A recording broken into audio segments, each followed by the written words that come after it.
Welcome to the Juice Box with Juice Springsteen, covering the week that was in professional wrestling.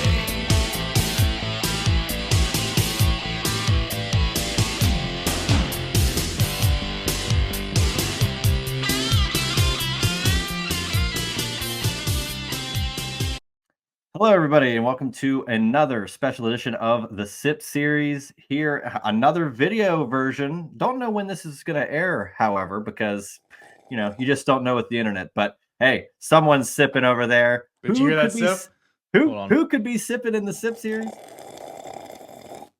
Oh, man. know that mouth to water noise anywhere. And you know who it is? There are bumps of white done by Herb Abrams in the UWF, bumps on the baseball diamond for pitchers to throw their fastest, bumping this recording by another half hour. I'm looking at you, pal. Then there's Jerry Seinfeld getting bumped by a lizard on career day. If you're a Seinfeld fan, you'll know. But all of these bumps pale in comparison to the one, the only, the hardest part of the ring, the apron bump. Welcome to the Juice Box, brother. Whoo! The juice is loose. Happy to be here, man. Glad. Or thank you for having me. I'm realizing there's a lot of merchandise opportunities I'm just leaving on the table with the bump, apron bump, cocaine, branded cocaine, pitchers, mounds. What's the deal? What do they put on the mounds? The rubber. The rubber. Apron bump rubbers. Whoa, come on. Well, you got a lot going on. You combine those with, you got a lot of content there. Money is waiting for you. It's just sitting out there. Jot this down. Talk to my assistant. I always say all my interns are working very hard and diligently on this show. Oh, yes. Unpaid. All unpaid. Let me tell you, if anything, they're paying to be on the payroll. The experience is... That's right. It's worth more to them. Exactly. But, man, I am so happy you're here. This is the SIP series where we talk to any wrestling fan who's had anything to do with wrestling at all, whether they were a fan of it before and they aren't now, they weren't before and they are all of a sudden, they were wrestlers themselves, or they're in the podcast biz, the IWC, whatever you want to call it. And this is where you fall into place, man. I was kind of aware of you early in this year, 2024, as we record this, and randomly out of nowhere, I get a DM. Hey, man, you want to come on talk retro wrestling? I was all in, pun intended. And we've done November to Remember 96, Starrcade 96. We're going to do Uncensored 97, I think, soon, hopefully. Yes. I love what you're doing. And I'm so happy that I'm so like that you reached out, because I think you're a really unique and strong individual in this space in regards to what you know, how you present your shows. And we'll get to that part a little bit later on. But just to kick things off, man, just give me a little bit of background on yourself and how did you get involved with pro wrestling as a youth or as a teen? Tell me how that story laid out. Well, man. Well, I'm Kyle. I started, or I guess I was born, as you would say it, in Virginia. Lived in Virginia my whole life. Hotbed for wrestling, kind of, sort of like this Eastern Coast area. Yeah. But I got into wrestling. I think it was 99. I still to this day don't really know the story. I don't know if my parents had a black box or whatever, but we got pay-per-views for free. You would just it was like Channel 99. It'd be whatever, movies or whatever. Right. And I was watching Small Soldiers on pay-per-view. Great movie, by the way. Great movie. Does it still hold up? You think it still holds up? I haven't watched it in a while. I would imagine no, but I'm willing to give it a try. Up next on the Apron Bump, Small Soldiers rewatch. Gorgonites or what's the other one? All I can remember I remember the toys at Burger King. They were pushing those pretty hard back in the day. Oh, yes. So, yes, I was watching Small Soldiers and then it ended and then it showed up next, WrestleMania 15, I believe, right? It was the one where Boss Man got hung. That was 15. Oh, yeah. Right? Yes. That was my first core memory of wrestling was Undertaker hanging. Big Boss Man, and for whatever reason, I stuck around. But my dad caught me watching, or he didn't catch me, caught me watching it, but he saw that I was watching it. Someone's getting hugged. I don't know what this is. Turn it off. I was watching a movie. It's gay porn, I swear. But yes, and so he was like a pretty casual wrestling fan, and his uncle was a bouncer at a bar that Ric Flair and the Horsemen frequented because North Carolina people. That's Horseman country. Wow, that's fascinating. Said he peed right next to Ric Flair one day, or at one time. So wow, literally even that is like that's fascinating because like you hear these stories and stuff, and to know someone that was like that. Well, you know somebody that knows somebody that was even around that, even in such a small scale, I think is pretty cool. So yeah, right next to Ric Flair's. Can I curse on here? You already have, and the same thing happened. The same thing happened with we had Andrew Badala on here, and he dropped like 4 bombs in a row, and he's like, "Oh, can I curse on here?" And I'm like, dude, well, scrap that. It's already over. All right, we're here with the sipping juice. What's this called? Juice sips. The sip series. Sip series. Sip series. We'll keep recording. It'll be fun. Here we go. We'll edit that in post. What's I talk about? Oh yeah, so my dad was familiar with wrestling. Yeah. At this point, Goldberg was pretty hot, or at least in his eyes, I guess. 99, you'd be more familiar with the timeline. He fell off by 99. They took the title at the end of 98, and then that was it. This could have even been before. Whatever the case, Goldberg matches were still hot in his eyes, so he would like not force me to watch Goldberg matches, but he'd be like, "Oh, watch these. Goldberg's cool. Come watch him." So I got a little taste of WCW, but for the most part, I was a WWF kid. Like 99, 2000, I would kind of watch whenever it was on TV. The pay-per-views that I stumbled upon, I would watch. But it was like 2001 where I really began to become solidified as a wrestling fan. The tag team scene, the Hardys, Dudleys, ENC, those TLC matches, I always point back to those as like that was the stuff that like solidified me as a wrestling fan. That's like when I became a weekly, every Raw, every SmackDown watcher. At that point, I was 2001. I was 8 years old. Yeah. Which is prime age to be a wrestling fan because it's like you're still young, but you're old enough to kind of grasp what's happening. So yeah, and it's pretty much from then on to this day, been watching. Kind of touch and go at some points. That when I went to college, was kind of more loosely following it, and a couple recent years even kind of been like more kind of like picking and choosing what I watch. But that's where I'm at now. Yeah, man, that's pretty fascinating stuff. I think we talked off air before one of your other shows we did. I mean, you say North Carolina, I think Fall Brawl, like Winston-Salem, right? Like those shows happened at the Scope too in Norfolk, Virginia. That's somewhere near Norfolk's where I'm from. A lot of my dad's family's from North Carolina. But yeah, the Fall Brawls, a lot of those, at least the ones I've watched for my podcast, 95. I mean, I think a lot of them were there, even all the way to the end. The last one was in like Buffalo, but we don't count 2000 as WCW canon. I hope you stop your timeline right after 99 because it ain't getting any better. We'll see. Definitely 95, 96, those War Games matches. And apparently, my dad took me when I was like 2 years old to one of those shows, but I have no recollection of it.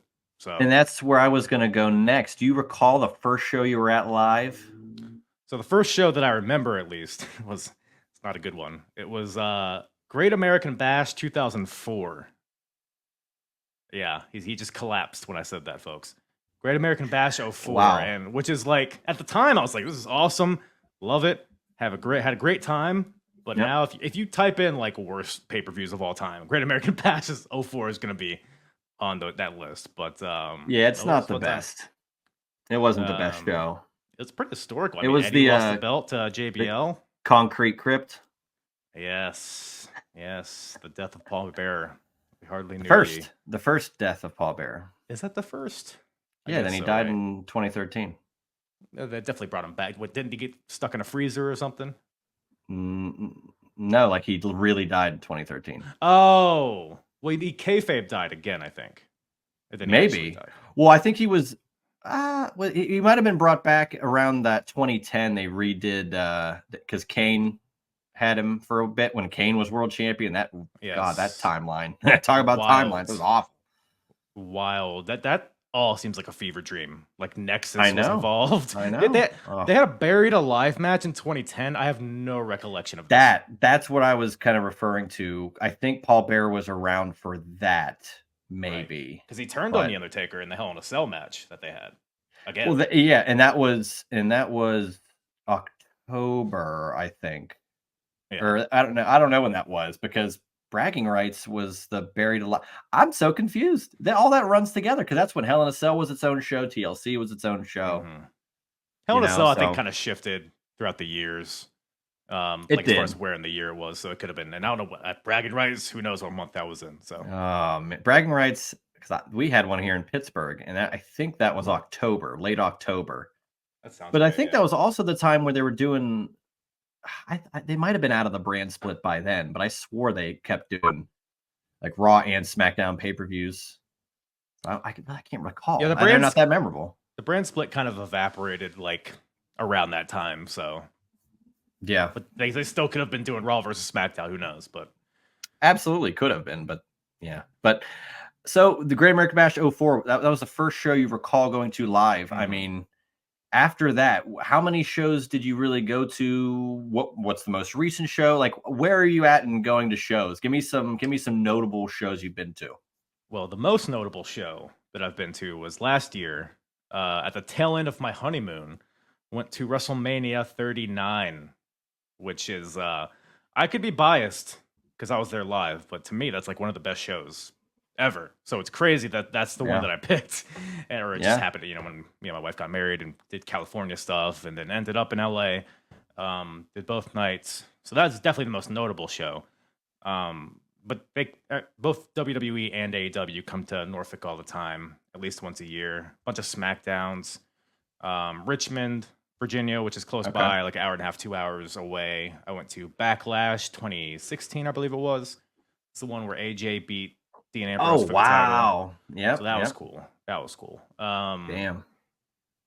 Couple Raws here and there, and then NXT live event was crazy because it was like a more intimate feeling, like pretty much front row. And this is when like Shinsuke and Joe were feuding, and Oh man, that's like right in the. I was at an NXT live event. It was the day Dusty Rhodes passed away, which I'll never forget. Like wow, uh, friend of the show, Busted Open Radio, Justin LeBar.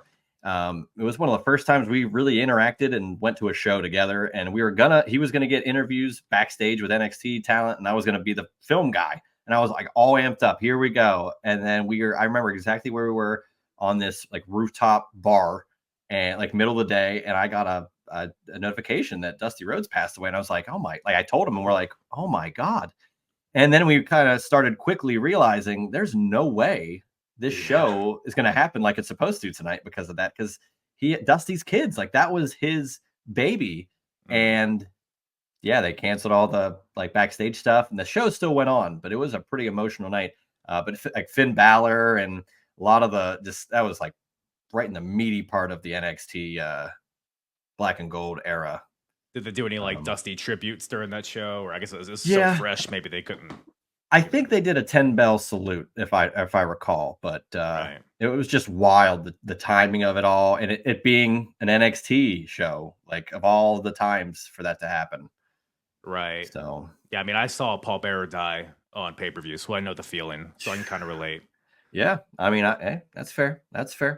Anything Um, else? here's what I was going to ask. Another question. So you've been to all these different shows live. I'm kind of jealous you went to the Mania 39 show, because I lived in California for a year. I've got family out there, and I hadn't been to a WrestleMania since pre-pandemic. So I was like, oh, maybe this is the one. And then I saw how astronomical everything costs, and I said, I'll wait Right. till Yeah. next year. And it came to Philly, and I got to drive over, so it was like a lot Oh yeah. more Shit. Yeah. feasible of an option. So kind of Right. worked out. But let's just transition to this. When did you realize maybe it was seeing Great American Bash '04 live? Maybe it was seeing Boss Man being hung. What moment or was there a spot in your life where you go, damn, this is not just like a little hobby. Like, I really love pro wrestling. Like, this is something. Yeah. I mean, yeah. WrestleMania 17. That's like kind of the go-to. It's almost cliche now. It But is, that but I was mean, it's true. it is for a reason, right? I mean, it was just like Austin and Rock at its peak. I mentioned the TLC match, which is probably like the moment in time that I could pinpoint that really Yep. sucked me in. That whole show, that whole era, like even like into the invasion stuff, like that period in between 17 and the invasion, it's like not the best time, but for whatever reason, I have fond memories of that kind of stuff. Yeah. Yeah, it was really like I guess 17 would be the point. But actually, so I had to stop watching wrestling for a brief period at the end of '01 because like I said, I'm like 8 years old at this point. Yeah. I got in a little scuffle with a kid down the street. I threw my bike helmet at them. I didn't throw it hard. I promise I didn't throw it hard, but I threw it was like a shitty plastic helmet. Threw it at them, hit the concrete or pavement, whatever, and like the helmet kind of broke into a few pieces. And my parents saw this and they thought that my aggression stemmed from watching all this wrestling. So they banned me from watching wrestling. Ruthless aggression. Had a lot of attitude. But yeah, for I think like 6 months, whatever arbitrary number they gave me. Damn. You know how much wrestling you missed in 6 months? All that storytelling? Well, here's the thing. I got over it pretty quickly. Like I transferred my passion to baseball because I was playing baseball at the time. I got really into baseball. This is like a good period for baseball too. It was like Mark McGuire, Sammy Sosa. You're telling me too. I did too. I was all in. Oh, I could tell you the full roster for every team at a certain point. Like my obsessive behavior just transferred to baseball for a few years. So I kind of just forgot about wrestling for a while, and then my cousin, who was another guy that kind of like stoked the flame of wrestling because he's to this day still in the wrestling. I'm actually in a fantasy league with him nowadays. But fantasy for wrestling. Oh, fantasy wrestling? Yeah. There's a whole system. It's based on like wins and losses, and there's bonuses for championships and other things. Are you aware of WWE Fantasy back in 06? Yeah, didn't they like stop doing that because of spoilers? Yes, but it was so cool. It was like you got an allotted amount of money and you could only put so many people. And it was like, as long as you're not like in the company, you could play. And I thought it was wonderful. Man, I completely forgot about that too. You just mentioned it. But yeah, I think I was, participating in it also. Yeah, that was what a wild time. What a wild time. But go ahead. Back to your but yes, he invited me to watch Royal Rumble 2003, which is what got me back in. So I basically missed all of 2002, which is like a very like the brand split. Year. You got the introduction of Brock Lesnar and all the WCW guys, Rey Mysterio. You got John Cena. You got Kane's got part of his mask off. I mean, there's the Elimination Chamber now. Elimination Chamber. Like it was a wild time. A lot of good stuff you missed. Yeah, well, which I've recently gone back and watched for the first time, I guess, for my podcast. So I filled that gap finally. So now I could say I've watched everything. But yeah, so that was what was the question? It was just when did you realize when did you realize it might have been a little bit more than a hobby to where like I really want to actively like, oh, Raw's on, I want to watch it, or like I got a pay-per-view. I this is my plan. I'm not doing anything else. Right. Yeah, WrestleMania 17. I remember like Backlash was coming up and I was like, because back then you had to shell out whatever it was, $40 or whatever to watch a pay-per-view. So I had to really convince my parents, like, oh, please. It was all a thing. But yeah, I would say that's the point, probably. Wow. So I mean, again, WrestleMania 17. I think I'm gonna do an upcoming episode, just a solo episode of my pod where and it's not because I chose 5 events, but I realized there are 5 events in pro wrestling that really like defined my fandom, or like I could pinpoint, man, that happened at a good time for that.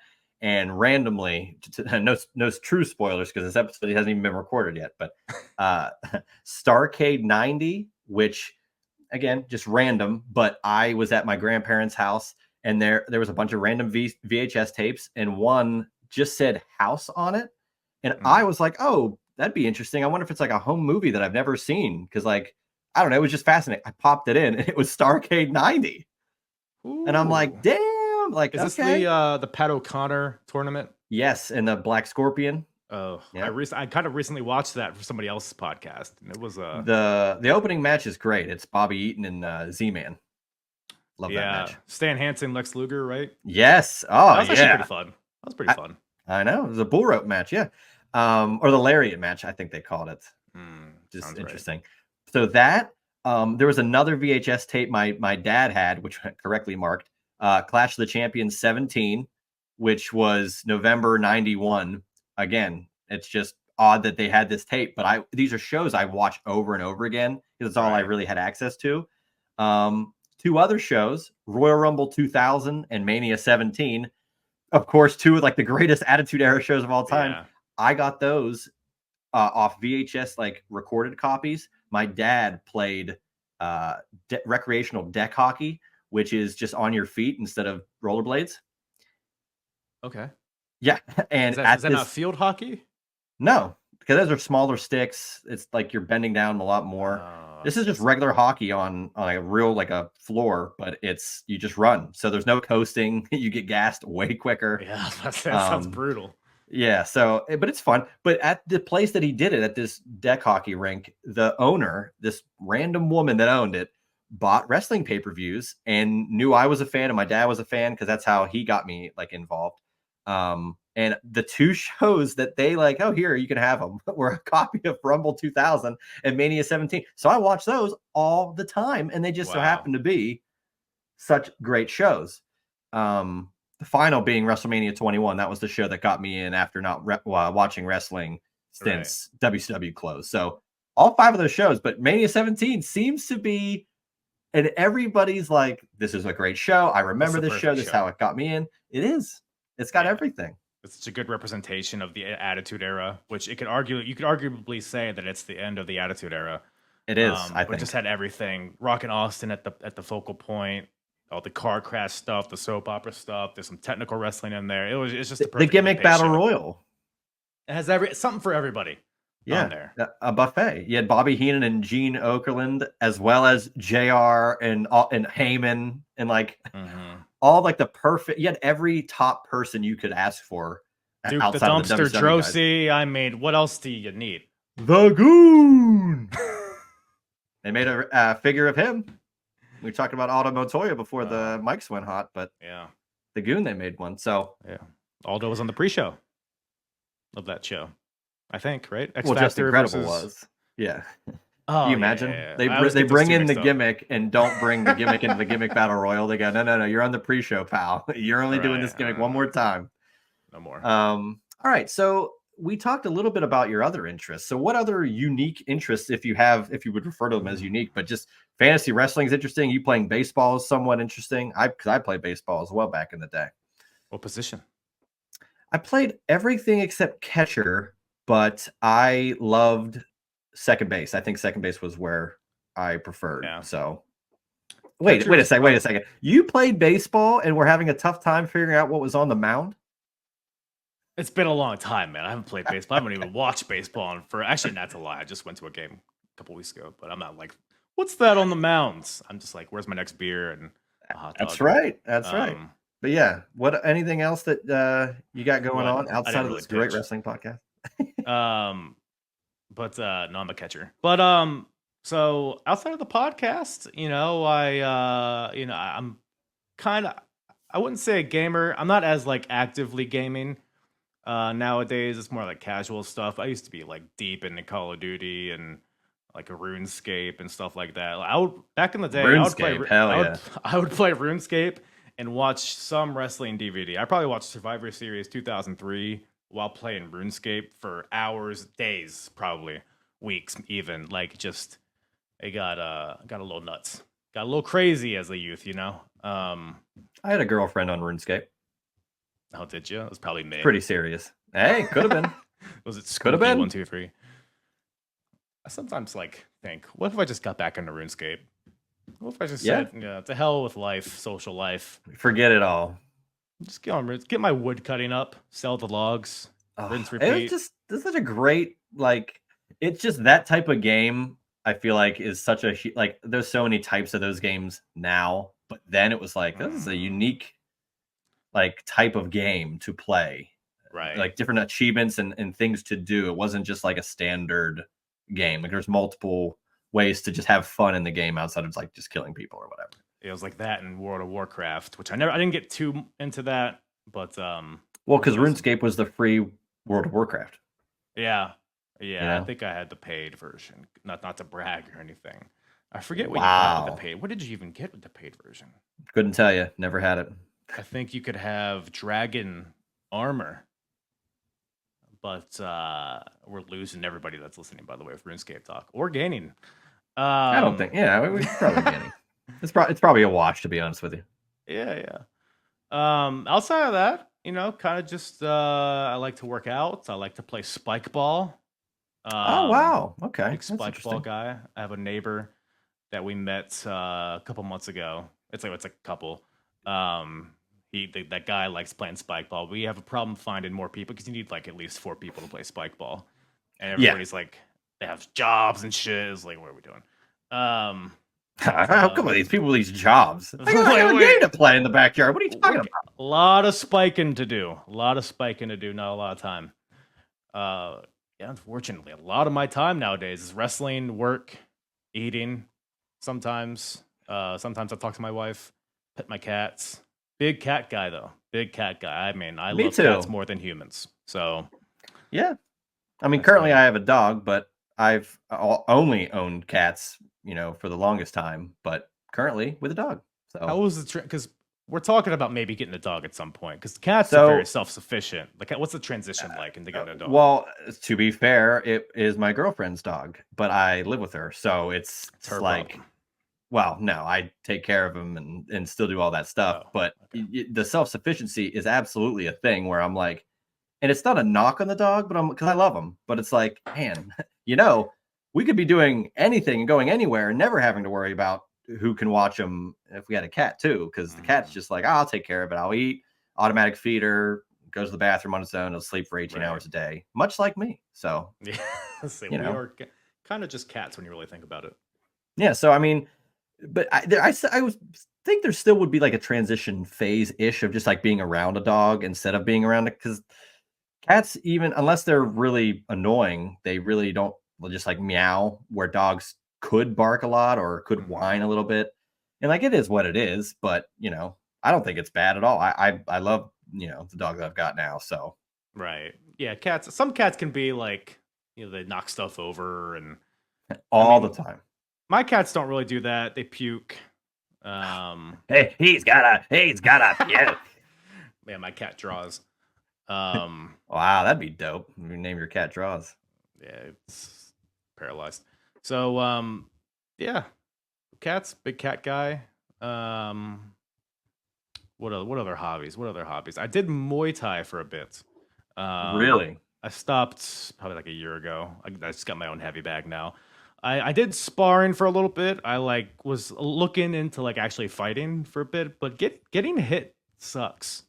Like, it hurts. I would imagine. When somebody punches or Really? kicks you, it hurt. It doesn't feel good. So it's like, why am I going to do this? It's almost as if it's not a work. I'm like, all right, headlock, drop down, takeover, and they're like, no, I'm just gonna knee you in the head. All right, They so don't what listen. we're gonna do? We're gonna start off hot. I'm gonna walk around the ring, get some heat. I'll come back in, then you'll knee me in the face, and we'll get going. All right? Okay, Yeah, cool. stiff workers at my gym in particular. Yeah. So Well, hardest part of the ring. I learned that I'm soft, more like the softest part of the ring. I'm like the middle of the mat. So, But yeah, I mean anyways, that's some interesting stuff. You seem like it's pretty well rounded, I would say. I used to I brew have beer. But I don't really do that anymore. Really? I don't drink that much anymore. But I got You're drinking pretty- right now. Okay, it's a Friday night, folks. It's the Sip Series. It's the sip. He was Woo! like, "Let me Let's get you go. on the sip series." I was like, I guess I got a drink tonight. Hell yeah. But yeah, that's about it. Well, it is what it is. That's what we're here for, is to find out more about, because I mean, you're a person, you're a real person. I I'm am a a real person. person. But I mean, I've got my own gimmick. This is definitely my shoot name. I Juice? assure you. Oh yeah, at birth, Yeah. my dad, Juice Senior, big fan of the pod. What, Mr. Springsteen? Mr. Springsteen, no affiliation Yeah. with Bruce, but it's nice to see a little bit behind the scenes. Speaking of, I am curious. Every time we record, I see it. What do you got on that bookshelf back there? Books, movies, So Legos. What do you got? Kind of like a hodgepodge of stuff. So at the top, I don't know if it's kind of blurry, but It's blurry, yeah, got because two you're a professional. bottles. Yeah, it gives it some ambiance. 2 bottles of Terramana because I'm classy. Again, I don't drink a lot. Because you don't drink anymore. So we're big rock people in this household. My cat's names, by the way, are Dwayne and Rock, which is a shoot. Wow. Yeah, it's on their birth. It's on their birth. Let's talk the rest of the show in kayfabe terms. Let's do it. Let's all. Oh, it's a work. Dwayne. Hey, I'm ribbing you, pal. Give me the gig. So we got some board games up top. The Royal Rumble game. We got okay. The WrestleMania board game. I don't know if you played either of those. I think I've played the WrestleMania one, but it was a long time ago. The WrestleMania one's kind of just like Candyland. It's like you get to the end and you win.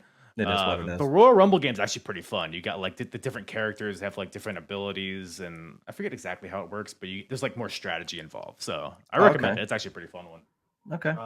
There's a puzzle underneath that, which I don't do puzzles, but maybe one day I will. We don't drink either, so I'm assuming you're going to do a puzzle as soon as we stop recording. Puzzle aficionado. So there's actually 2 of those puzzles. It's a WWE championship, like the modern one. We got 2 of them. Me and my wife were gonna race and see who could finish it first, and we didn't even none of us got even close to finish. We just gave up. It's very hard. Very hard. How many pieces were there? Hardest part of the ring?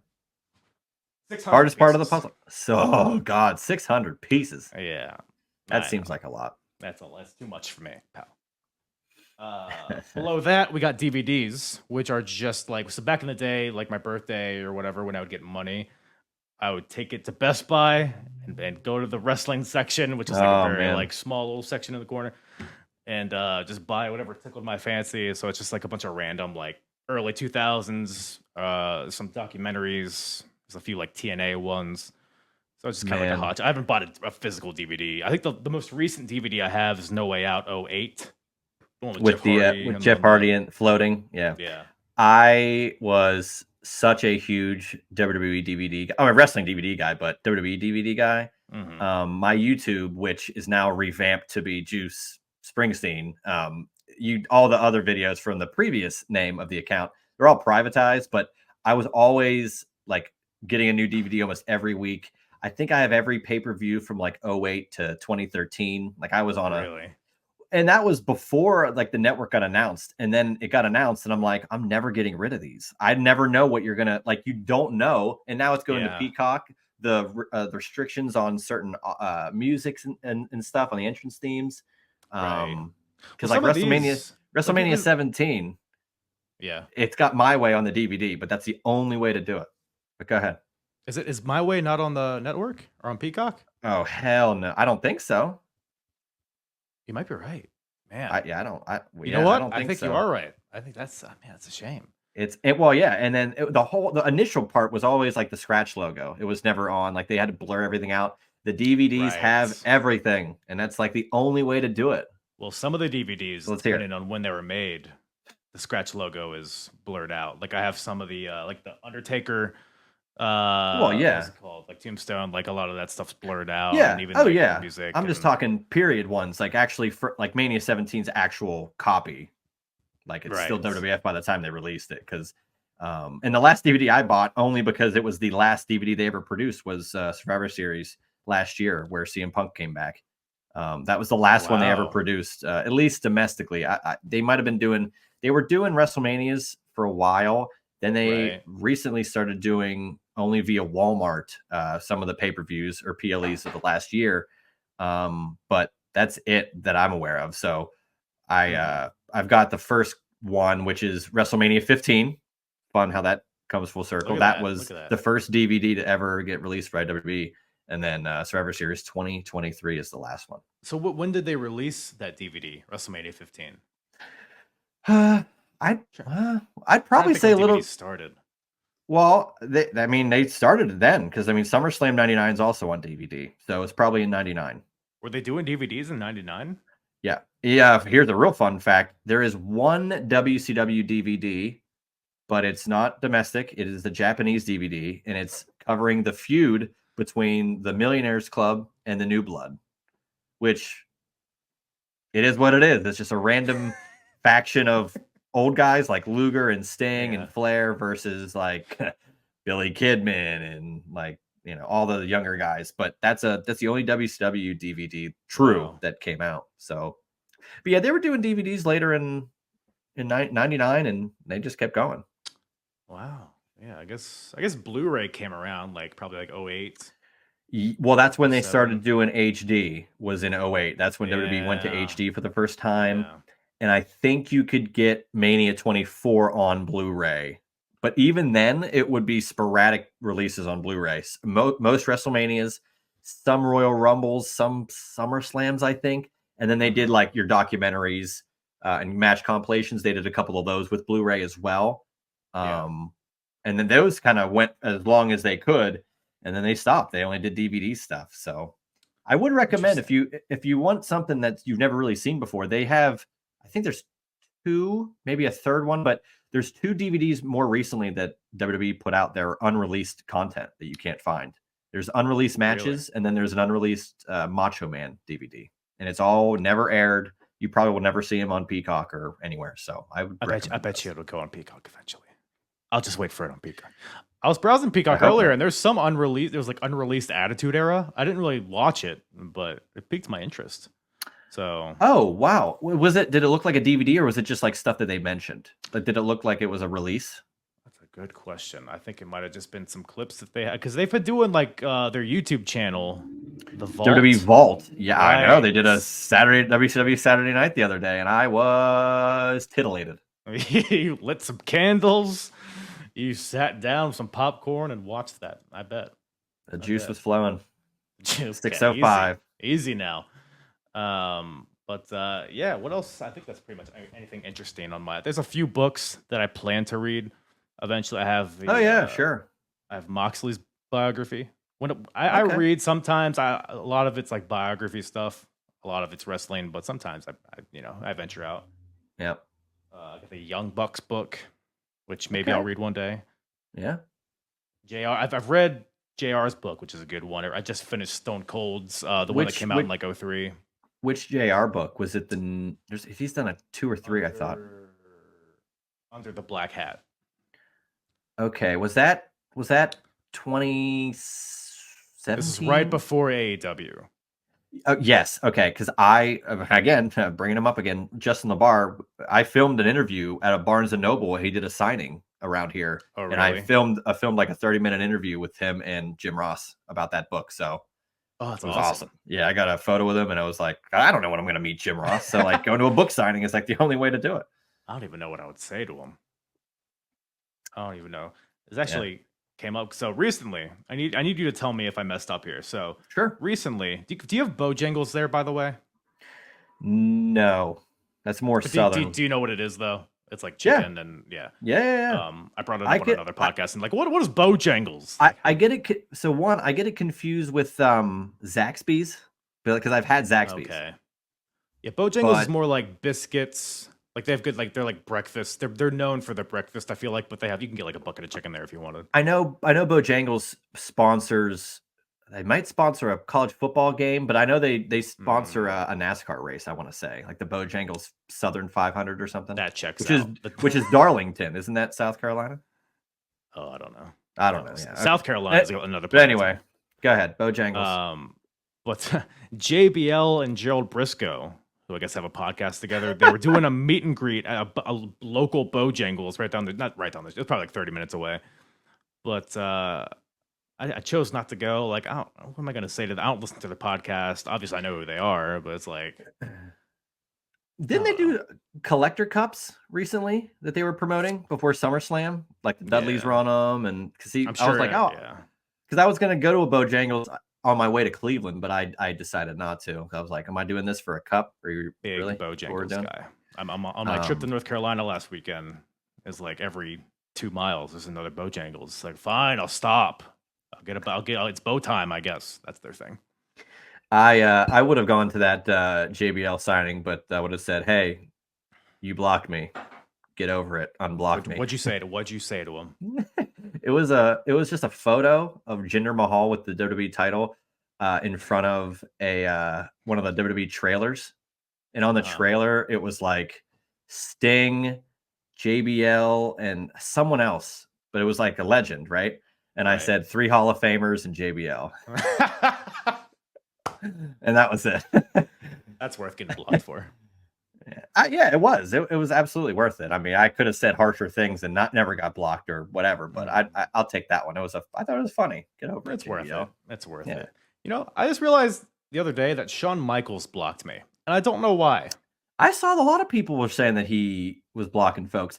Adam Pearce had me blocked for a while, and then all of a sudden it was an unblocking spree, and me, along with others, apparently got unblocked.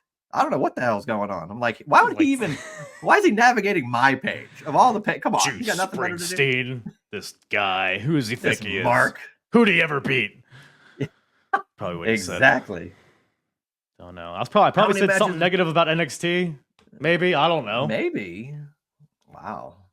It's wonky eye, maybe. We were just putting NXT over on this thing. So I don't know. I don't know what the hell he's got going on. I think NXT is fine. That's whatever. I guess I'm a Bret Hart guy now. No, hey, don't tease the rapid fire before we get there. Even though you have no idea what it is. Whoa, easy. We're getting there. I'll zip it up. Zip it up before we sip it. That's a lot of fun. What you just said, that's a lot of fun. Put on a shirt. Unzip it before you sip it. Yeah, that could be. That's something. That is something. I don't know if it could be for this program, but somebody somewhere could pull it off. Yeah, I'll steal it.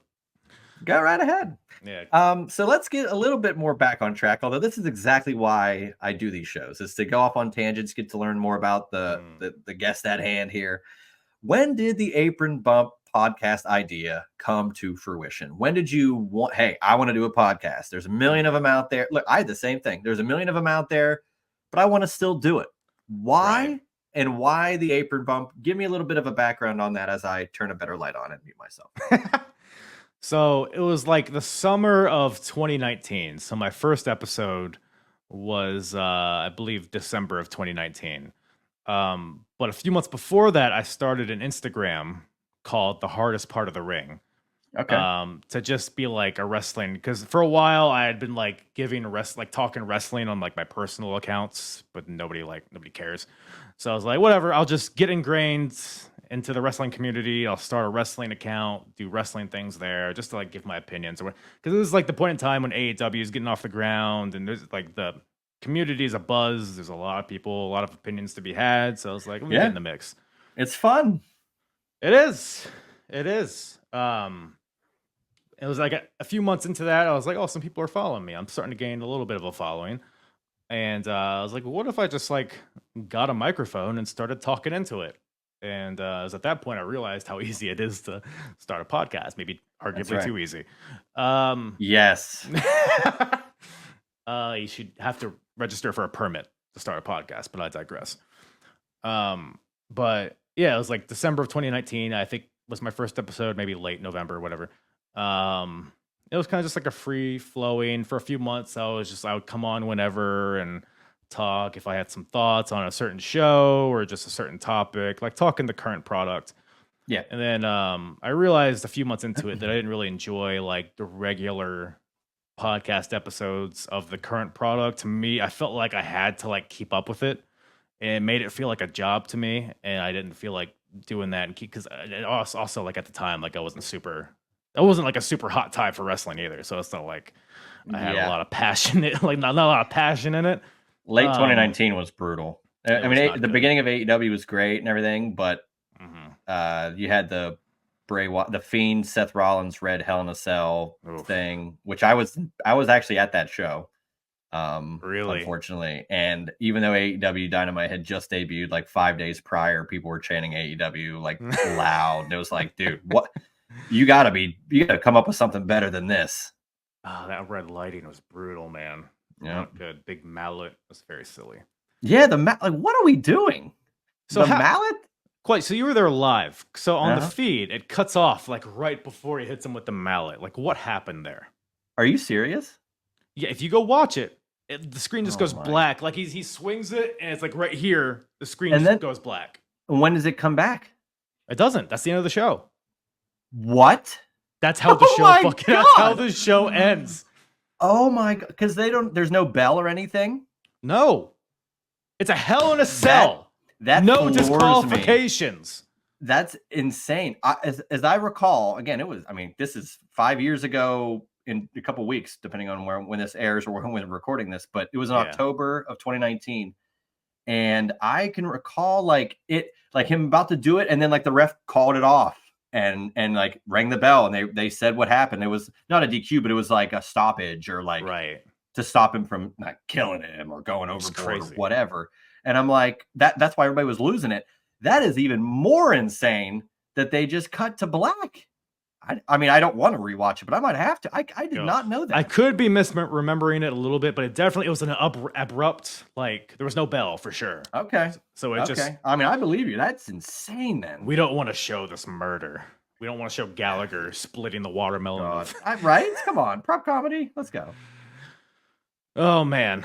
But so you're kind of out on the current product. You kind of want to do your own thing. We're in 2019 pandemic almost. What do you got next?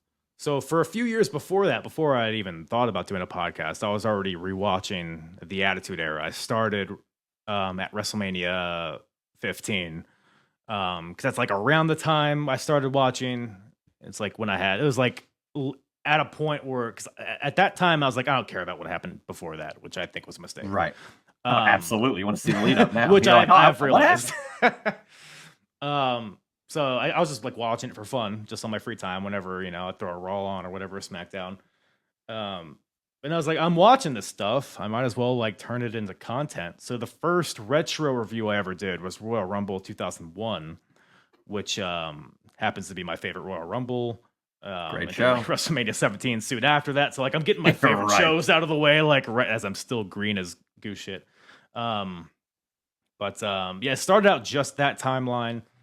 And then I kind of was like, I kind of want to be all in on this retro thing. And then I don't remember how exactly I, kind of came up with the idea in my head, but I was like, I've always wanted to rewatch or to watch like Ring of Honor from the beginning. I've always wanted to rewatch TNA in their heyday. And then like the mid 90s, like I don't know anything about that, or I don't know a lot about that.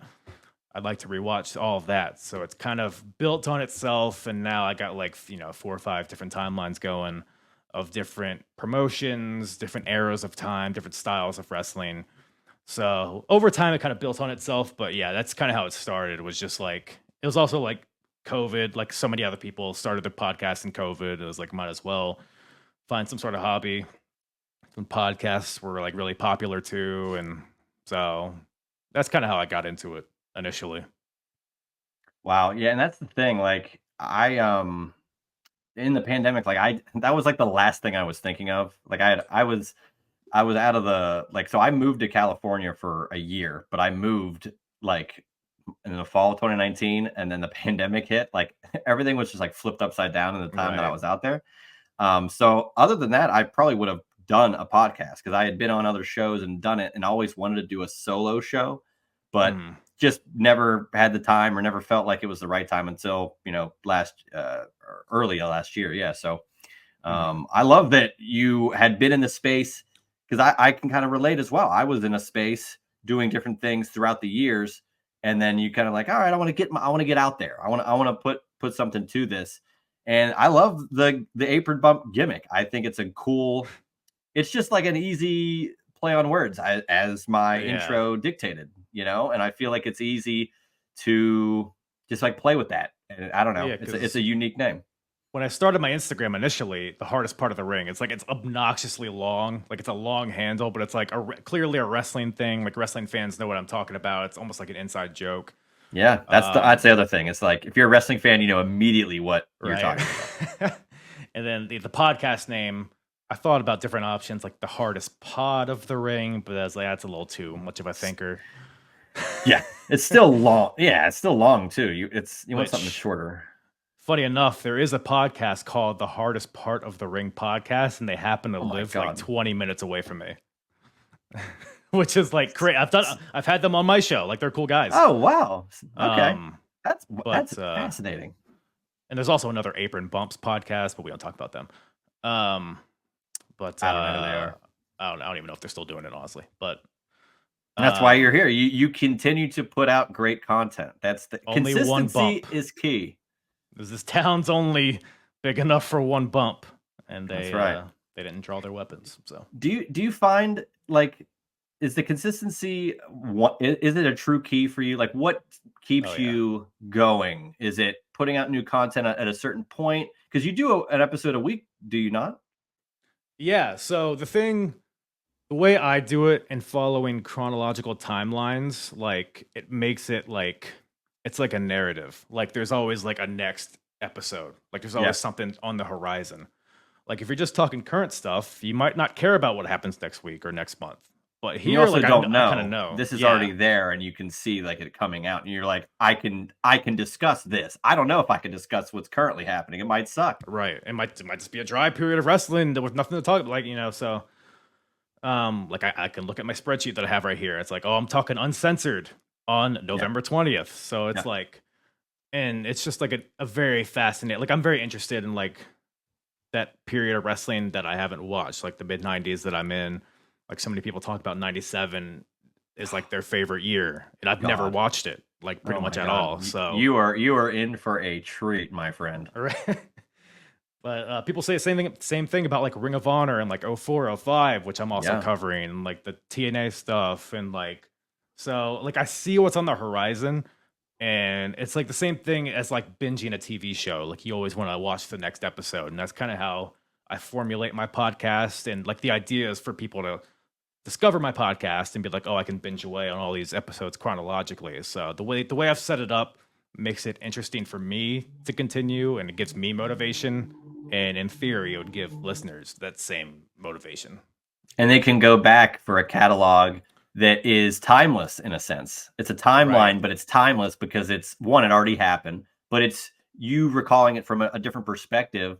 And then they can watch something, the same show, and gain their own perspective and then play it and bounce it off of Hmm. yours. And I like that. Because that Yeah, was it's that was my next evergreen. question. Exactly. That my next question was how do you keep organization of all those future pods, any of the timelines that you do? Because when we discuss like I'm like, oh man, I'm chomping at the bit. I want to do a show. You're like, all right, that's fine. I'll put you in. And then it's like, oh well, 2027. That's where we're gonna do it. You're in. You're gonna be on, but we're not covering that until way down here. So I just Right. how do you keep? You said a spreadsheet. How hard is that to do? And how often do you like edit it and add to it? So it was kind of like I did it all in one shot. So I basically had different timelines like on each sheet. I'm a big spreadsheet nerd. I love just doing like I have my budget spreadsheet. I have spreadsheets Yeah. for everything. And it's all chronological, so it's literally just date, oldest to newest, and I like have like a cycle. So it's like ruthless aggression era, then 90s, and then progress wrestling, then 90s again, then Ring of Honor, and it's like a cycle. So I basically just drag it down, and everything fills in. So I have literally every episode, like like theoretically at least, like Right. for the next like I don't know 5 years or so. Which and I'll add things here and there, like if I want to do like a current product episode, maybe I want to review a pay per view that just happened, or if I want to Right. just do like a whatever evergreen, ask me anything type episode. So I'll fill Yeah. in things, I'll shift things around, but yeah, it's pretty much it's just I have different timelines set up, and I have it so that it pulls in information from each of those timelines in a certain cycle, and it fills it in. So it makes it easy to play. It's also a great thing about this. I don't have to be like, oh, what do I got to talk about this week on the podcast? Like I already know. Exactly. Yeah. Yeah. Meanwhile, I'm very disorganized. I'll throw everything in my next thing on notes, and I've got an entire. Well, and it's different though because I do current stuff each week, Right. but I also do. I've got different episodes talking about older things, or I've got different guests talking about older stuff, or these interview segments, and so I have an entire note of every person that I have interviewed. I cross them all out, or people I want to do in the future. And I've got as many questions as I can, and I add to it just in the case of, okay, I'm going to have that. I can do this one now. And I'm like, all Mhm. right, I have it all ready to go instead of like scrambling at a moment's notice. If someone says, hey, I can do this interview, it's like, okay, Right. well, I'm ready then. Yeah. But That spreadsheet, flexibility is fun though. Yeah. it is, yeah. But I just like how you do it. Like, I feel like you do what I would have liked to have been like, I'd love to talk old wrestling. I would love to put a huge timeline of that together. But I'm glad you are doing all that work and not me. Hey man, you can still get into it. We can compete. No. We'll drop the same episode every week. Who do you want to listen to? The Pod Wars of 2024. Yeah, the new Monday Night Wars. Let's get it. Let's get it. Oh man. All right. So we've talked thus far about you getting into pro wrestling, the podcast, unique stuff about you outside of wrestling and the podcast. Let's get into some current and historical stuff, and then we'll close out with some rapid fire. So this whole episode's supposed to be fun, and I've had a great time thus far. And we're going to close out with even more, just like it's more stuff. I just don't clue you in on what it is. And then I like getting your honest, organic, straight up answer. So give me your favorite current wrestler right now. Singles. Ooh. We'll do tag team as well. Favorite current. I'm not like a big favorite wrestler guy. I don't want to give like a generic like Cody Rhodes or it could just be whatever. It was someone that's like, you know what? I really like tuning into them every week, regardless. You don't have to be, the biggest fan or anything. It's just. I feel like there's somebody. I feel like I'm gonna we're gonna hit stop record and I'll be like, oh no, I meant that guy. That's fine. NXT. I love Oba Femi. Oba Femi's a joy to watch. Because a lot of times I'll watch wrestling because I have two screens here. Yeah. I'll be doing something here and I'll have wrestling on. Like there's certain wrestlers that make me bring the wrestling to this screen and watch. Yes. It. And Oba Femi's one of them. I'm trying to think of who's even wrestling nowadays. Gunther's probably at the top. Some of these, I feel like we're in line with the same, because these are guys that would have worked in the timelines that you're doing. Like they would have killed it in any era. They're big, just jack dudes or a certain type of style. AEW. What's going on in AEW? I feel like there's just so many. A lot. There's a ton of a huge roster there to pick from. I mean, I like MJF. I like Beef. What's a guy? There is a guy named Beef, actually. Yeah, there is. Who he is. Unrelated to meat. Right. I think Sean Stasiak. Sean Stasiak is my favorite current wrestler. Actually, now that you bring that up, I love Sarita Deeb. I love Chris Statlander's great. Trying to get all the Chris Statlander is great. This is almost better. It's kind of getting some people that you're just a fan of instead of maybe just one that you could pick. Yeah. The Wyatt Six stuff I'm a big fan of. So if we're talking a faction, I think they're just. Can I ask you why is that? Are you a horror movie buff to where that would kind of play in? It's just interesting as a wrestling thing. So, I'm not a horror movie guy at all, really. But wow, I like how it's grounded in reality, but there's still a layer of psychological, not mythical, but supernatural. Yeah, but it's grounded in reality. So I think it's very interesting. It sticks out among everything else that's going on. So I think that's very interesting. Chad Gable's definitely one of my favorites as well. So it's kind of a potpourri of people that I really enjoy nowadays. Okay, and that's fine. I think we'll do the same for the tag team, but how about all time? You got to pick one all-time favorite wrestler. Who you got? Ooh. That I will make you decide. Okay. So my top three for sure are The Rock, Jeff Hardy, and Samoa Joe.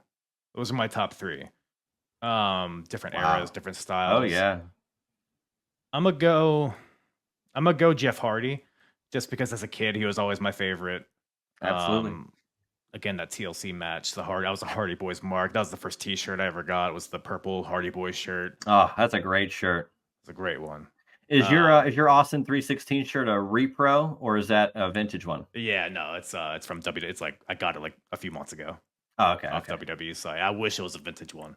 For sure. Well, I just like that they still it doesn't matter because they produce so many of the Attitude Era ones. They produce a lot of them, so they're not super rare. But I like that they can produce those designs again and almost It just Right. keeps it alive. Like the NWO shirt, they still put that out there. People, I'm still sure it's buying it. like top 10 still merch Yeah, sellers, it's NWO. Stone crazy. Cold definitely is. I'm pretty sure he's still top 10. Austin 316. They do the 316 shirts at any city that you're at for a WWE show, Yeah. which Yeah. that tells you all you need to know. I wonder Yeah. if he gets. I wonder if he gets royalties for that, because it's not Austin, but the 316 is I would clearly think his he's thing. got to. I don't think he's Because he wouldn't that probably be doesn't care. genius to have as a side stream of money? I mean, he's just enjoying his cats on his farm, so he probably doesn't even care. But And I would his beer. imagine he has to. Yeah. That's a guy. Isn't whose that life- genius, by the way? Beer. Like, I never really thought of. Well, sure, but Steve Austin like has his own beer. Like, I never really like put 2 and 2 together. Like, that is the most genius thing if a wrestler was going to come out with something. Not Woo Energy or Woo Wings or Woo Coin. Have you had Woo Energy? Yes, I have a signed can in my bedroom, but I'm not going to retrieve it right now because that's how I met him. He did. Ric Flair did it. Ric Flair did a signing at a local grocery store. He did 3 different signings in a day, and the last one was like 50 minutes away from me. So I got off work, drove up there. You had to buy a 6-pack of this energy drink, which was like $20, $25. Yeah. I'm like, I don't care. It's Ric Flair. Yeah. Like, what am I going to see Ric Flair? And like, he's not getting younger. There's only so many of those guys that are even around. Like Flair and Hogan, I'm stunned, are still around. Dude. Of all of them. Like the oldest ones are like the legendary ones. Quick sidetrack. Whenever I'm watching this old WCW and I see like Flair with like Benoit, Nancy, Randy, and like how is Ric Flair the only guy here alive in this like segment? Dude, it's insane, man. And with like Elizabeth too, and Macho Man and Macho Man, they're all of them. It's insane, crazy. Speaking of what, Arn Anderson's still alive. It's his birthday today as we're recording this, so happy birthday to Arn Anderson. Shout out. But yeah, so I met Ric Flair. I waited in line forever, but yeah, I walked up. It couldn't have been more than 10 seconds. I had my Super Brawl 4 shirt on, and he didn't say anything about it because he said nothing really. It was 1,000 people that could have been there, so he's just like shaking hands and moving forth. But he definitely like noticed, like, hey, like I don't know if I've seen that, and it was just like a cool moment. Shook his hand. That was it. But in line, they were like filming stuff for social, and they came up to me, and I had a Ric Flair shirt. He's on the poster. It's him and Vader, and they were just like, give me your biggest woo, and I just was a huge mark and did it, and they swapped out one of my cans that I bought for a signed can, and I drank the rest, and they were okay. One flavor was really better than the rest, but I couldn't tell you which one. But I have the signed can still in there, so awesome. That's how I met Ric Flair. But hell yeah, that's sponsorships in wrestling is it is okay. It's a mushroom drink, and it tastes like it sounds. It tastes exactly like what you might expect. So it is what it is. But how about favorite tag team? Give me some tag teams currently that you like, and then give me one outside of the Hardy Boys. Give me a tag team that is your favorite. Exactly. I'll tell you a current tag team I like is Grizzled Young Veterans, because I would say I'm a slut for the British wrestling. I picked up on that because I cover Progress on my podcast. I also watch. You make great progress. I like those words. Some of the words you say just make me happy. But now I watch like in that timeline, which right now I'm like end of 2016, going into 2017. I'm watching like Rev Pro, Over the Top Wrestling, and you're seeing like a bunch of guys that are huge now, like Pete Dunne, Ricochet, Will Ospreay.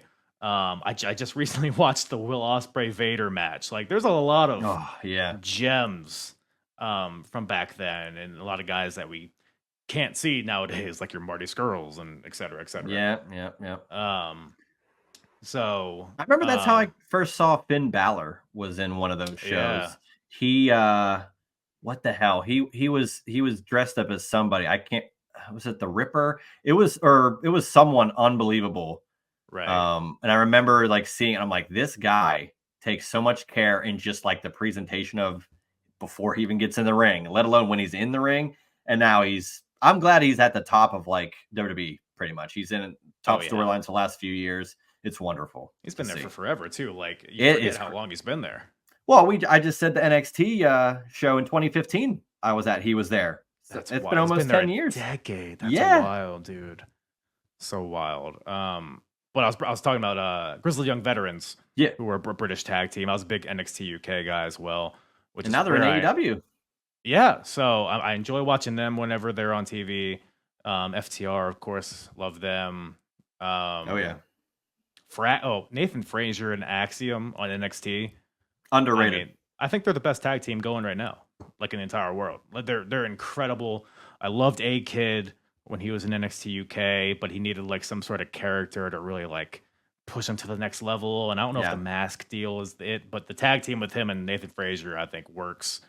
I hope they continue that. Motor City Machine Guns, which I mean, I guess they're current. They're still around, right? Now, maybe when this episode drops, they'll. They might have a place outside of TNA by the time this thing drops. Who knows? Who knows? That'd be exciting. What other tag teams are there? Throw some tag. Throw some tag teams at me. I will, just because you brought up some current stuff with the Machine Guns. I'll ask you this first question, and then I'll parlay it into another tag team. Do you think if they go to NXT, that would be a demotion? The Machine Guns? No, because I think if they went to NXT, it wouldn't be like, oh, you guys aren't good enough. You need some fine tuning. It'd be like, we need you. You guys are well known, established. You're established guys. You can work with these younger guys, elevate them, benefit the other tag teams that are young and up and coming, and are going to provide value for us in the future. I do think they need to have main roster involvement at some point. I think it'd be a wasted opportunity. Yeah. But if they showed up on NXT like next week, I wouldn't be like, oh, well, they don't think they're good enough. Like, no, like I'd rather see them face Nathan Frazier and Axiom than Awesome Truth. Personally. Exactly. You'll see things that are like, because that's what I'm saying. NXT is so much further from being demoted now, where how many different guys have gone down there, and it's like a celebrated thing. You want to have exposure no matter where you go. Mm-hmm. So I'll parlay that to this next team, the Lucha Brothers. They're apparently on their way to WWE, and again, by the time this airs, they could be. Yeah. I think they are just ready to be making so much money. With the Rey Mysterios of the world and the luchadors in general are a huge corner for WWE to stake their claim as, I've been saying the last year or two, they've really been benefiting off of, the emphasis of the first W of the acronym, world. Mm-hmm. They're traveling all around the world for these PLEs, and they've got some of the best stars in the world from anywhere. So to get the Lucha Brothers in there, I think they would go straight to a Raw or SmackDown, and just they can make a ton of money there. So that's another team I could have said, Yeah, my introduction to those two, Penta and Phoenix, was Lucha Underground, which I don't know how familiar you are with Lucha Underground. I didn't really watch it when it happened. I followed it. It's worth a watch. Yes, I have definitely heard it's worth going back and revisiting, and I think I will at some point do that, because some of those guys that are there are all like Prince Puma, and there's so many that are doing stuff now. So why not? Yes. But Penta and Phoenix, they weren't really, and they weren't a tag team really in Lucha Underground. It wasn't canon that they were brothers. I think they even feuded for a bit there. But Penta specifically, his character in Lucha Underground, because nowadays it's just devolved into Cero Miedo, just spamming that and super kicks, that's Canadian Destroyer. That's all he is. But he has, or maybe that's just where he's at. Right. So if he goes to WWE, my hope is that they can kind of rein him in a little bit, narrow his focus, and maybe kind of pull from those Lucha Underground days, because he was such a great intense character. He was almost a little bit eerie and creepy, and he was breaking people's arms. He didn't speak English, but you felt his charisma through the screen. Phoenix was the same way, just as the babyface type of character. So I think both of those guys have so much potential if they get away. I like AEW. I don't want anybody to think I'm just diminishing AEW, but it can be just very spots, super kick, pile driver. It's more that might get me going though. But I mean, yeah, but they say we're the best wrestler. You're going to see good wrestling regardless of the stories are immediately there or not. And that has been the Right. criticism where even if there are stories, it seems like they might be still in the background of just, well, we have great matches every week. Yeah, and it's just, in AEW, it can tend to feel very like everything kind of feels the same, even though it might be good, quote unquote, or Yeah. it might be athletic or hard hitting or what have you. Nothing really stands out, at least to me, among everything Right. else. Whereas WWE, it feels like when a good match happens, it's like, oh, did you see that match on Raw last week or whatever? So, Yeah. It stands out from the rest. You make a good point. and then your point on like them selling the masks and stuff and Yeah. like just capitalizing on them, like they've been looking for the next Rey Mysterio for decades. It seems like. Lack of a better term. But I mean, Right. it's just again, it almost sounds like we're just stereotyping, but it's just Sure. truth. Yeah. Like Rey Mysterio, and they promoted that like huge for the Latin community, and just like how many he's wrestled. You're covering his early 95, 96 WCW stuff. Like he's been wrestling for so damn long, and there are definitely wrestlers he's wrestling with now that looked up to him. Oh, for sure. Not to even mention he's wrestling with his son, and his son is Man. I keep watching Dom Mysterio, and I thought about this the other day. And I'm like, I don't know if it's gonna happen like this, but just the fact that the pedigree and how good he is now and how quick it's been, in the look, it's hard to not look at him and see Eddie Guerrero too. It's really tough. Right. His real father, but he's already in such a huge like story in WWE, and not just like wrestling every week. I really think he could go down as one of the best like Mexican wrestlers ever if he continues to do. He's in high profile stuff. He's having great matches. People care. He's the biggest heel in the company. No one lets him talk. Like he's got Right. a lot of great traits, and I think as long as it stays the same and he elevates and stays course with that, I think he has a shot to go down as one of the best of all time. But like you said, if there's a lack of certain talent there, Lucha Brothers are right there. Isn't there an alter ego to Penta? Doesn't he have a darker version, Yeah, or was it's that kind of just the same AEW? thing. Yeah, okay. No, I I think didn't he know did if that that's in what he Lucha tapped Underground into. too. Yes, that's what I was going to ask, if he tapped into that in Lucha or not. I think there were different names though. In Lucha Underground, it was Pentagon Dark. Oh, AEW, I think okay, okay, it was some Spanish. I forget what it was, but okay, it's yeah. just kind of the same guy. Just looks Because I different. wondered if that might be, because it's tough to be it's tough to show week to week of a face or a heel when you're wearing a mask, unless you Yeah. can do a way to do it. I don't know, and I think those guys could, They were make that heels happen. though at the beginning of AEW, and I thought Oh, they that were was working absolutely. pretty well. I think people just liked them too much, unfortunately. As weird as it That sounds, is but that's the problem you run into. yeah, Who's not going to like what they do in the ring? they're fun to watch. Can't Yeah, boo it. well, you could, but you'd be the only one. Yeah, you're right. Don't want But to do that. any other tag teams you fancy currently in this day and age? Just kind of like going through my mind. I think the Street Profits are great. I think they still have yet to hit like their peak as a tag team. I think Montez needs a split. Maybe I'm the more as time goes on, I think I'm more of an Angelo Dawkins guy than Montez Ford. I think Montez has that charisma that He just does, like yeah. jumps through the screen, but I think bell to bell, I think Angelo Dawkins is the better of the two. So then maybe we've just stumbled upon it. Maybe they should just stay a tag team. Probably. Yeah. You know? I mean, they did a trial period for Montez when he was in that chamber match, and they didn't really Yeah, true. go beyond But I mean, that. it's tough. What are you gonna do? You can't. He's not gonna win. So it's just like we're doing this Right. for what? Like he's not gonna gain a story by it or anything. Like it's tough to. And you don't gauge want to do just like a breakup storyline because so many times they do that. And just to then, do like, it. Yeah. both guys just end up fading, like the heavy machinery, even though Otis is doing fine now. But Right. the primetime players, crime time, like they'll break them up just to have like that Oh, shock man. value. I interviewed the primetime players at my college Really? back in 2013. Yeah, I did the Millions of Dollars dance with them. Can you do that for me, please? Millions of dollars. Oh, They're not I wish around me I- to huddle around me, so Right, you you can need clip that. that. It'll be on YouTube. I don't want it. I don't want that on my hard drive. It's okay. Yeah. It'll always be on the internet. Do you know Darren Young was on a SmackDown in 2003? No. He was a cop. It was like amongst the Eddie Guerrero and Chavo Guerrero. It was like So when like they were building as an to that extra? feud. Yeah.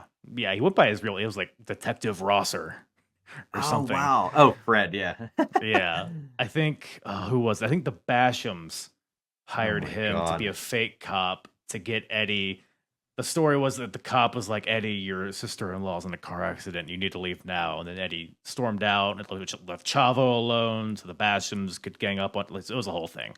But yeah, it was a funny little cameo that I watched recently. I was like, is that Darren Young? It's like, it was.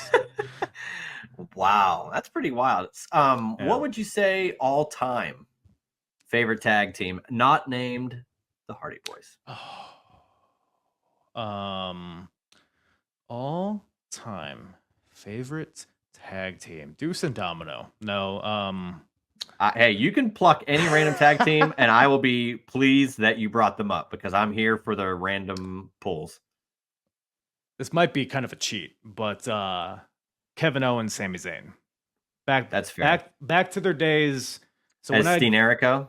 that's when I first got into Ring of Honor. That as the Hardys is what sucked me into WWE. Steenerico is what sucked me into Ring of Honor. I think I still have a Steenerico t-shirt, so What big size fan is of it? those guys. How much you want for it? I'll crop it if I need to. I don't think it's. I'll have to look for it. I don't. I'll send you a photo of it. I don't You know don't if I'll even sell wear honestly. it? Yeah, just send it to me. I'm not paying you for it. I'll make a tank top out of it if I need to. It's fine. I really don't. I don't recall what's. It's probably a medium. I don't know what you wear. You seem like Not a trim medium. guy. No. I mean, I wear large now, but I'm not a big guy. I just like wearing shirts that if I wash, whenever I wash them, it's got to be. If it shrinks a little bit, I still look decent in it. A little bit of a schmedium action. I hear you. Yeah. But yeah, Steenerico probably. Okay, The Briscoes too. Shout out to the Briscoes as well. Those two fought each other so much during that time period. Ladder War. Oh, give me that. I talked about. I was talking on the pod that I recorded today about if Kevin Owens were to go to AEW, and I'm saying, he's carved such a great niche career for him in WWE. He brought back Steve Austin for a main event match at WrestleMania. He tagged with his best friend and won the tag titles at WrestleMania. He won. He did a storyline with his best friend immediately in NXT, won the world title, and then goes to the main roster and defeats John Cena on pay-per-view in his first match. Like, he's done so many great things. Triple H turned on Seth Rollins for him to give him the universe. Right. All these things. Yet I think the ceiling is hit. Like, he's done enough. And if he were to go to AEW, I'm thinking Mount Rushmore, like in PWG with the Young Bucks and Adam Cole. I'm thinking like there's so much more that he could pull off in a more adult setting. He bled like a stuck pig at Payback in Pittsburgh wearing a Penguins jersey. I think he would suit very well in an environment like that where they do crazy hardcore matches and stuff. Maybe not every week or every show, but I think he would thrive in that. It would, yeah. I mean, it's interesting because I agree totally. I think in AEW he would thrive, even because it's been like the trope. It's like, oh, another AEW signing. But Kevin Owens is a guy that's like, he would stick out amongst the pack and he could be, top of the heap instantly. He would have been a guy that like AEW would have signed had he not been in WWE. Like he was that top indie guy for a long time. But like you said, he's done so much in WWE. The ceiling has been hit, probably, but it's such a high ceiling. I mean, main eventing WrestleMania was Stone Cold. Like, come on now. Yeah, it's just I just don't see. Maybe I put it this way: I just don't see him winning a world title again, as it stands. Yeah, as it stands, yeah, it's interesting because he's always in the mix. Like, he's always having world title matches against Roman. Yeah, it's kind of like almost like what Chris Jericho was back in the day. Like he's always like in the mix of the main event, but he's not the very top guy. So it's kind of, I think he has a solid spot there for as long as he wants it. But in AEW, like you said, it could challenge him some more. He could reach higher heights there, cultivate maybe some more accolades for his career. So he could really can't go wrong either way, honestly. Yeah, I would agree. I want to go to these final two little topics before we hit the rapid fire. I think I already know this answer, but just to, get it on the record. You're about to walk to the gallows. It's all over. You committed the worst crime in the history of crimes. You have one pay-per-view or show to watch. What is it? Ooh. I think it's, I know what you want me to obvious. say. I know what I would say. I mean, probably. That's not what I want you. I just think I know what you're gonna say. You could surprise me. What's the longest show that's ever happened? It's WrestleMania 35. No. Oh my god! Main event started after midnight. Do I want a show to make me wish I was dead? Is the question. December to December 06. Uncensored 1995. Well, you don't like a strap match where not only do they hit all four posts and then he hits the leg drop to pin. You don't like Ric Flair in drag assaulting Hulk Hogan. Hogan didn't even drag Vader, who was in the match with. He just took the rope off. King of the Road match. Oh, smash. Boxer versus wrestler. Goldust smash, and then was it Duggan? Was Duggan on there? No, yeah, that was a tape fist match with. Was that with Bubber, or who was that with? Who cares? I don't know. Yeah, it was Ming. It was Ming. The best match was Harlem Heat and Nasty Boys squirting mustard on each other in the concession stand brawl. That's a classic. Yeah, no titles on the line because it's uncensored. It's unsanctioned. Oh, I love Bobby Heenan. That whole show is it's uncensored, Tony. I guess WrestleMania 17. Yeah, it's tough, but you think about it. Depends what mood I'm in. Okay. Yeah, if you want to die quicker, right? Put on uncensored to get it over with. Yeah. Oh man. Yeah. Royal Rumble 2001 leading up to that was also very good. So that could also be a contender. Okay, that's fair. Yeah. 01. That's a lot of good shows there. You might not have an answer for this, but I'm just curious. Maybe you do. Do you have a hot take about current wrestling right now that you'd like to just put out over the airwaves? Doesn't have to be controversial, just a hot take. Maybe not everybody agrees. That's gonna sound good for the audio version of this.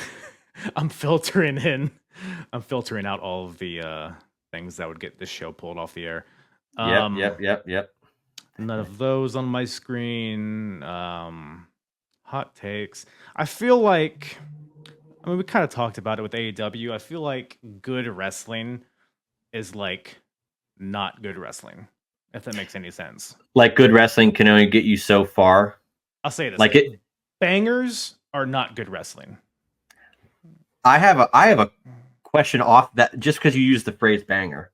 What do you think of wrestlers now? Like, it's like they're promoting, like, I don't want to win. I'm going to put on a banger. I'm going to put on a... hate that. And it's not necessarily like saying I want to have a 5-star match, but just like the thought of my goal now is to have a good match instead of I want to win this match. I see it more in AEW, but I've seen it in WWE. And I'm like, what are like banger after banger? I don't care if you have a great match. I care if you win or you lose, Sheamus. Why? What is that?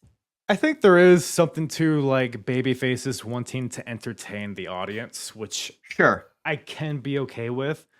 But to your point, it's like, the goal should just be to have the worst match ever. Just win in 5 seconds. But or like Randy Orton getting DQ'd to save his title against John Cena. Well, that was okay. That's the other end of the spectrum. Hey, No Way Out 08. We talked about that.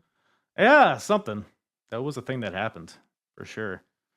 But yeah, I mean, like, wrestlers bragging about their star ratings, or like wrestlers bragging about like, oh, I've had so many great matches with so and so. It's like, okay, but like in this universe, isn't the goal to win matches, to gain the money from winning for the winner's purse, to work your way up the ranks? Like, yeah. So I would definitely agree. I think there's just too much of that personally, but I think there is something to say about like, if you're entertaining, like UFC does it too. Like if you have fight of the night, you're probably more likely to get booked on the next card. You get a winner, you get a bonus. So but you got if a wrestler would mention that, if they say like if that was a thing, because that they could implement that. Hey, if Adam Pearce came out next week and said, hey, the best match tonight gets a pay bump or something, or I don't know, like even storyline. I think that would make sense. And like you said, a babyface saying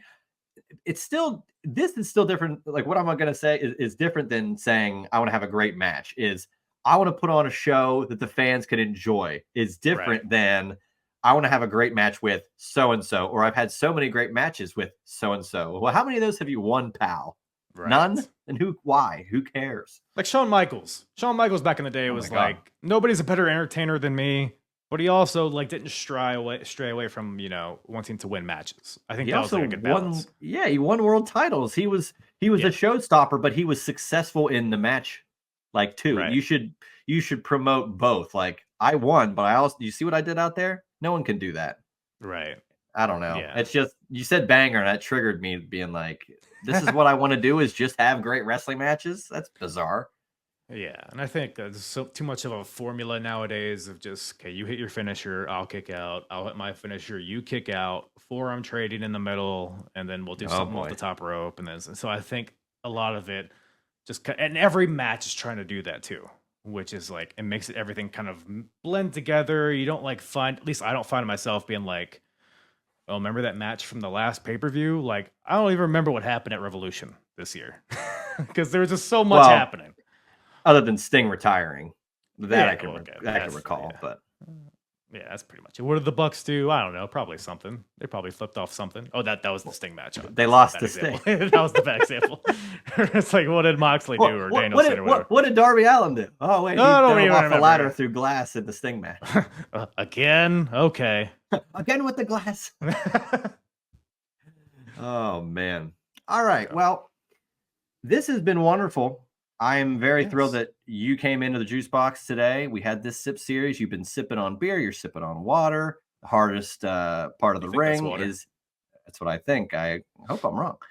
But I like to end this show. Anytime a new guest comes on, the first time they're on the show, I love to do these rapid fire questions about classic wrestling in general. And I just want the quick answer as, you know, as succinct as you can do it. Are you ready? I think so. All right, let's go. Hogan or Flair? Flair. Favorite era of The Undertaker? 2003 Biker Taker. Would you want Rock versus Cena 3? Yes. Hey, me too. Thank God. Yes. Somebody. Finally. I've never even considered that, but yes. Pay-per-views taking place on Saturday or Sunday? Saturday. I'm not like I'm kind of 51-49 on that, but Saturday. Scrap Mania 17. Favorite WrestleMania outside of 17? Can I say 39, even though I went there? Oh, yeah. Let me make sure I'm 39. It was a hell of a show. I was a fan of it. I need to rewatch it. So I haven't rewatched it, the broadcast, but 39 is great. Okay. HBK versus Undertaker, the first time at WrestleMania or the second time at WrestleMania? Probably the first time. Yeah, I think the first one's better. Yeah. Favorite face of Foley? Trying to think if there's like a fourth one. I guess not, right? Just Mick Foley. Oh, yeah. Not Dude Love. I was never a Dude Love guy. Mankind, early Mankind. First couple years Mankind. Favorite match of the first 9 WrestleManias, but not involving Hulk Hogan? First 9 WrestleManias. Damn it! I started my podcast at 10. I've seen a few of them though. That's like almost perfect that you started it. Yeah. I mean, Macho Flair is kind of the easy answer, or not Flair. Macho Steamboat, Macho and Flair. They also have Macho Flair at Mania 8. Yeah, I don't think I've actually seen that match though. I have seen Macho Man Ricky Steamboat. Wow. Okay. Well, you should see Macho Flair, and you should also see Macho Warrior for Mania 7. That's the first ever match that had spamming finishers, but it worked. Oh, fun! I'm gonna say Owen Hart versus Skinner, WrestleMania. Which one is the one where Sid was in the main event? Is that 7? 8. Yeah. Speaking of Sid, I've gone too soon. Can you believe that he main evented both WrestleManias he main evented were against Hogan and Undertaker. Like 2 of the biggest stars of all time. This guy main evented both of them. Sid's great, man. He's I did not like Sid when I started rewatching the mid '90s stuff, but he's grown on me, and now I am a Sid stan for sure. He's incredible. Yeah. Everything about him, he's like the creator wrestler. You'd be like, you know what? Tall, jacked, right? Bizarre hairdo, but it's like it's unique. And yeah, he might botch some promos, but you can see that his charisma is organic. Like he's really just being himself. Like whether it's a funny promo or he's trying to be serious, like the intensity is there. Yes, it's captivating. So, favorite tag team of all time? Kind of already did that. Hardys, yeah. Sorry, okay. Brett or Sean? I'll go Brett. Favorite WCW pay-per-view ever? Fall Brawl 96 is fun. Now, mind you, I still have most of 97, 98, and 99 to watch. Of course, you got what I've seen, probably Fall Brawl 96. Where did you start in that timeline for WCW? Well, so my timeline started at WrestleMania 10, so I kind of just went after that. So the first one that I watched was Spring Stampede 94, which is also a very good one. I was going to say, I don't know how that wasn't that's number one probably for me. Yeah, it's between those two for sure. They're both very good. Wow. Man. All right, and favorite wrestling podcast? The Juice Box with Juice Springsteen, of course. Wow, what an answer. You know, you can find it on Spotify, YouTube, Apple Podcasts, etc. That's right. You sure can. Wow, man. Lastly, where can we find the Apron Bump? Well, you can find the Apron Bump those same places, pretty much. Wherever you listen to podcasts, YouTube. You can go to apronbump.com for anything you need. At Apron Bump on all the social medias. Probably most active on X. TikTok, too. Pretty active on there. Instagram, I'm kind of touch and go with that. But yeah, YouTube as well. Put out some exclusive content on YouTube sometimes. And yeah, hail Satan. Yeah, man. I've seen some of your reels, I think, on Instagram. Do you post stuff on there as well? Yeah. So I pretty much, whatever I post on TikTok, I usually post on Instagram. Goes there as well. Yeah. Yeah. Like I said, I feel like I've seen your work throughout the different platforms, so you absolutely can find it literally everywhere. But I've had a wonderful time talking with you, man. This is always great to chat with you. Yeah, appreciate you having me. Oh, of course, man. Anytime you want to be on, you're more than welcome. I can't wait to discuss more WCW with you. Yeah. And eventually, I think I'd like to do a WWF show. I'd like to get the trifecta. I've done 2. I've done WCW and ECW. I'd like to do a WWF one. So we'll figure something out. Slate me in for one of those. But yeah, appreciate you being on, man. This has been the SIP series here on the Juice Box with Juice Springsteen. The SIP series featuring Apron Bump, the hardest part of the ring, baby. Hope you guys enjoyed it, and I'll see you guys next time with another episode of the Juice Box.